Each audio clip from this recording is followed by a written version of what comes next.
Okay, so the first day, you're going to pair those students up and they can get together and they need to have a white backdrop behind them. So, what I would do is just have them set white paper on top of their tables or desks, whatever they're using, and they get together and they pose their hands in some way to form or show or symbolize some type of unity.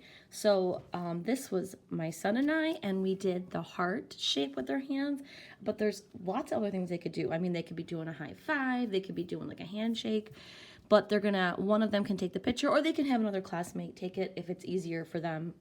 I could even go around and take the picture, or you as the teacher.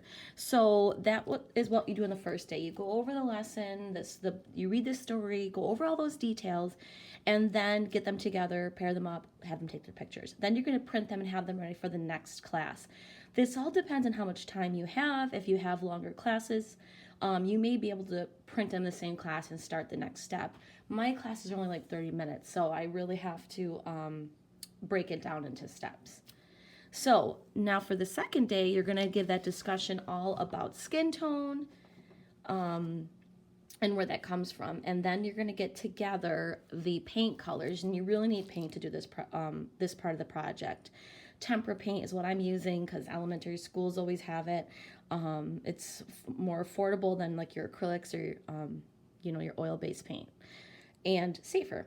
So you want to use the three primary colors, which are yellow, blue, and red, and then your black and your white to lighten and darken the tones of the skin. So I'm going to start. You can do this on a tray with them, paper plates, whatever you have handy. And I'm going to start by mixing the three primary colors mixed together are going to give you a brown, okay? So I'm going to start by doing that. I'll take a little bit of red. I'm going to start with that in the middle. Some red. So basically, the more red you put, you're going to get a little bit more of a red undertone. The more blue, you're going to get a blue undertone. The more yellow, you're going to get a yellow undertone. So it all depends on how much you mix of it. So I like to kind of do equal first to get like a base brown and then go from there. Okay, so I have my red. I'm going to get in with some blue.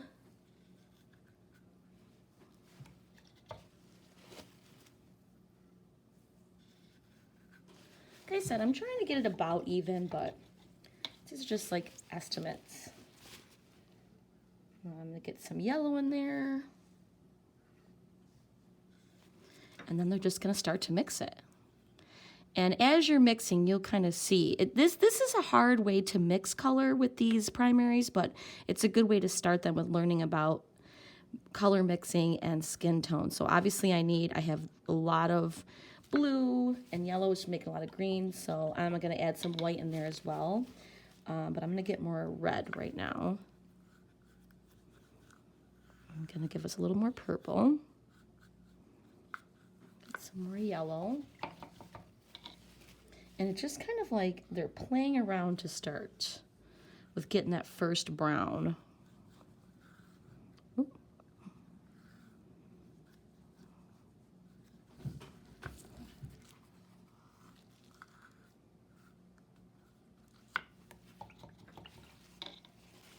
Yeah, a little bit of maybe white and red. See, add the white, and I'm starting to get more of a brown.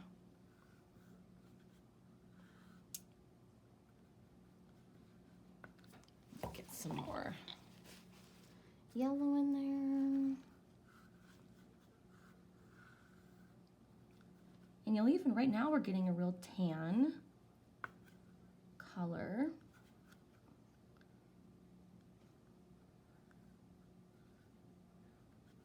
So as I'm mixing, as I start, it might be easier for them as you start to find certain skin tones, just have them start that rainbow on their photograph. So this is like a little bit of a tan. Let me add a little bit more yellow. That's a good.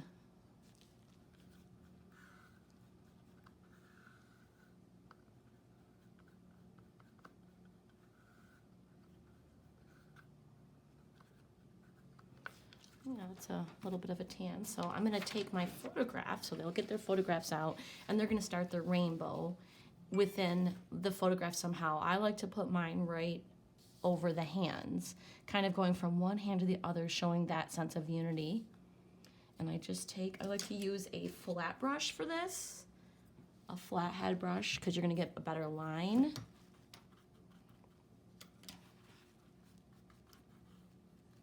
So this is like a tan. So we're gonna start here and go around. Now, you can certainly use just a regular brown also. That makes it a lot easier with your mixing your colors. So you can also do that on top of your primary color mixing.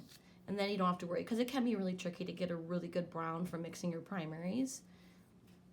Okay, so there is the first part of the rainbow, and now I'm gonna continue to paint some more shades. So I'm gonna add more red to this one.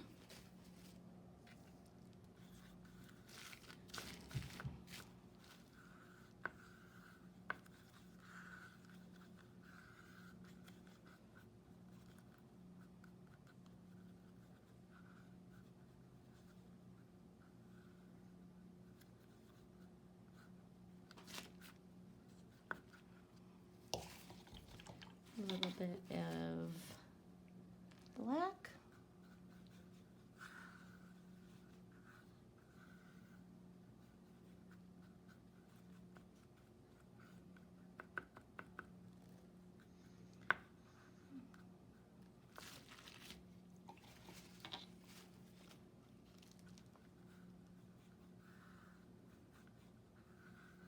And a really fun activity too, sometimes I'll have the kids kind of paint on their hand too, to see the relation between the skin tones they're creating and their actual skin tone. And then they can also try to create their own skin tone that way too.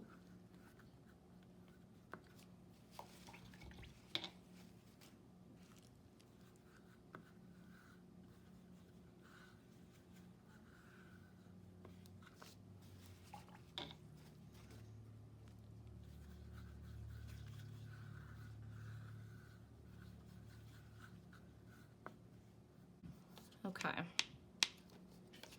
So I'm also gonna get out a brown. We're gonna do just the natural brown too in there.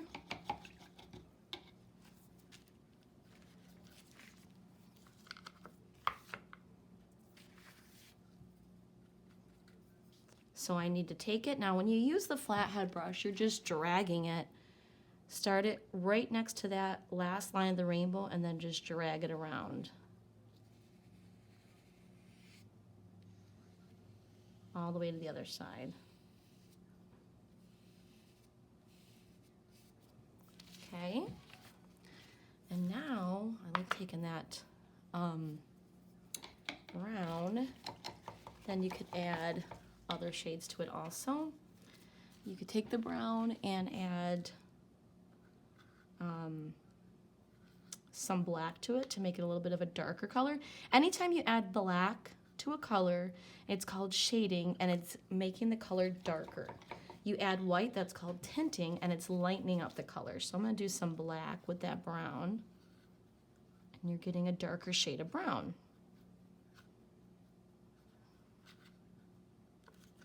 Which is pretty close to what I just made here with my primary colors.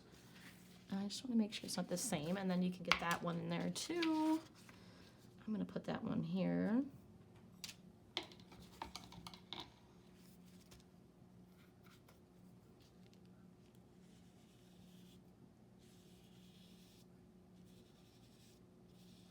Now we need to get some more peach in there too. Some peachy skin tones.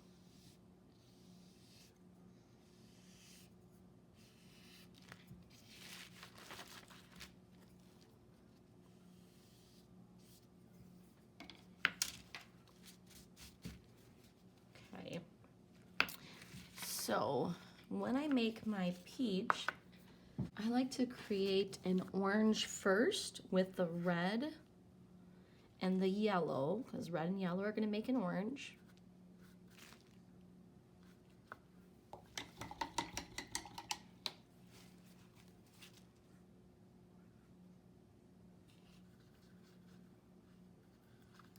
More of an orangey color in there. Then I'm going to get some white to lighten it up.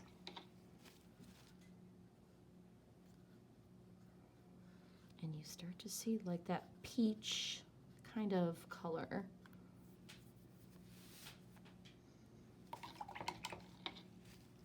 Now, and then I'll come in, I'll add like a teensy bit of blue, just a very little.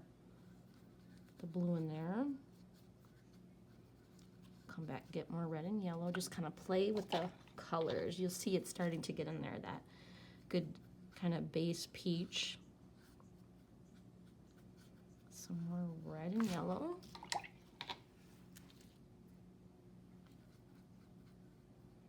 Different skin tone colors. I'm gonna add a little bit more white.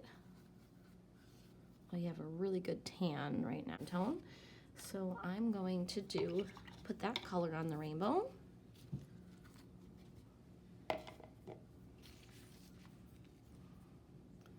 So once again, line it up with the last line you did. Bring it around. It's a pretty fair, peachy skin tone. And when I have that, I'm going to take a small brush and add, they can just create the skin tone rainbow. They can even add some pattern within the rainbow, like extra designs. So I'm going to take some of that light color peachy, and I'm going to do some polka dots on the darker color. To me, as we're putting these patterns over the skin tones, it's kind of creating more of a sense of unity too. Those two skin tones and symbolism races coming together. Okay. And then you just let them keep playing with the colors, making lighter and darker versions, adding more red to like a brown.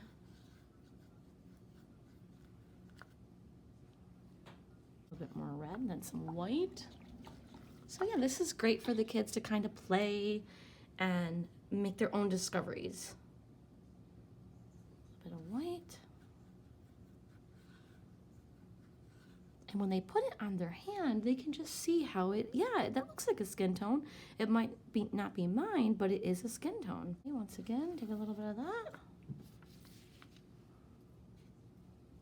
And that would probably be good for my rainbow. It'd be the last one I would want to do.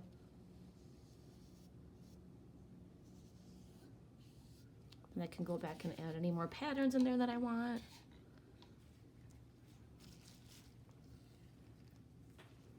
It's a lot of experimenting, and there's gonna be mistakes, and that's okay, because that's how they're gonna learn, right? I'm gonna add some like little dashes out of this